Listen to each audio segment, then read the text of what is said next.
Hello, let this question. A geostationary satellite is orbit the Earth at a height of 6 r above the surface of the Earth, where r is the radius of the Earth, and the time period of the another satellite at a height of 3.5 r from the surface of the Earth in hours. बेटा आइए हमें यहाँ पे question क्या बोल रहा है कि जियोस्टेशनरी सैटेलाइट है जो कि अर्थ के अराउंड रिवॉल्व हो रही है 6 r की हाइट पर अर्थ की सरफेस से, है ना। और यहाँ पे R is the radius of the earth दिया है बेटा। तो यहाँ पे हम यहाँ पे देख सकते हैं कि हमारे पास एक अर्थ हो जाती है और अर्थ का जो रेडियस है वो यहाँ पे अर्थ का रेडियस आर हो जाता है बेटा। अगर अर्थ का रेडियस आर हो जाता है, यहाँ पे ये अर्थ हो गया और अर्थ का रेडियस यहाँ पे आर हो गया, ये पॉइंट ए हो जाता है बेटा।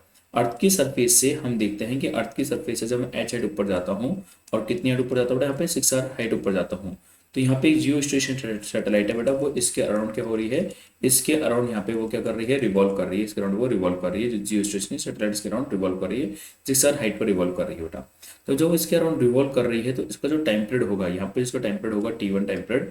तो हम जानते हैं फ्रॉम केपलर्स थर्ड लॉ, बेटा केपलर्स थर्ड लॉ क्या कहता है, from Kepler's third law, Kepler third law Kepler third law कहता है कि टाइम पीरियड का जो स्क्वायर है ऑलवेज भी डायरेक्टली प्रोपोर्शनल टू जो रेडियस होती है, जो डिस्टेंस होती है उसकी क्यूब की डायरेक्टली प्रोपोर्शन होता है बेटा।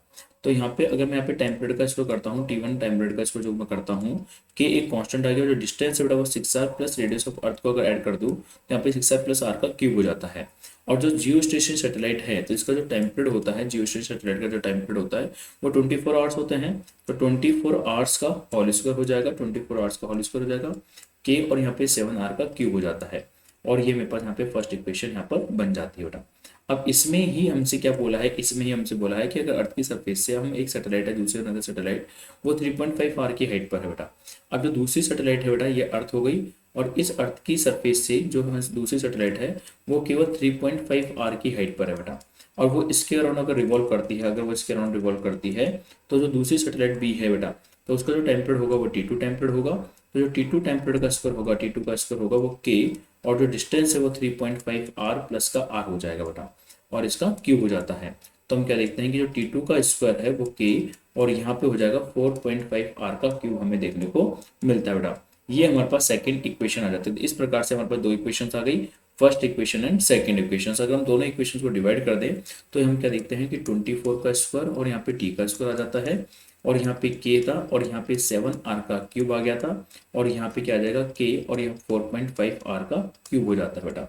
अगर मैं इसको यहाँ से सॉल्व करता हूँ तो k से k कट जाएगा, r से r कट जाएगा, तो t का स्क्वायर है वो क्या देखने को मिलेगा कि 24 का स्क्वायर मल्टीप्लाई 4.5 का क्यूब डिवाइड बाई 7 का क्यूब देखने को मिलता है। और सॉल्व करने पे यहाँ से टाइम पीरियड जब आप निकालते हैं तो 12.30 आवर्स के आसपास आपको टाइम पीरियड देखने को मिलता है बेटा। 12 घंटे 30 मिनट्स के आसपास आपको टाइम पीरियड लगने वाला है। मतलब अगर टाइम पीरियड लिखो तो 12 घंटे और 30 मिनट्स के आसपास आपके टाइम पीरियड हो जाता है बेटा। ओके बेटा, तो यही हमारा क्वेश्चन का आंसर हो जाएगा 12 आवर्स एंड 30 मिनट्स बेटा, है ना। तो 12.5 आवर्स हम इसको लिख सकते हैं कि 12.5 मतलब 12.30 आवर्स में मतलब 12 घंटे होंगे, 30 मिनट्स आपको टाइम लगने वाला है बेटा। ओके मेरे बच्चों, थैंक यू सो मच।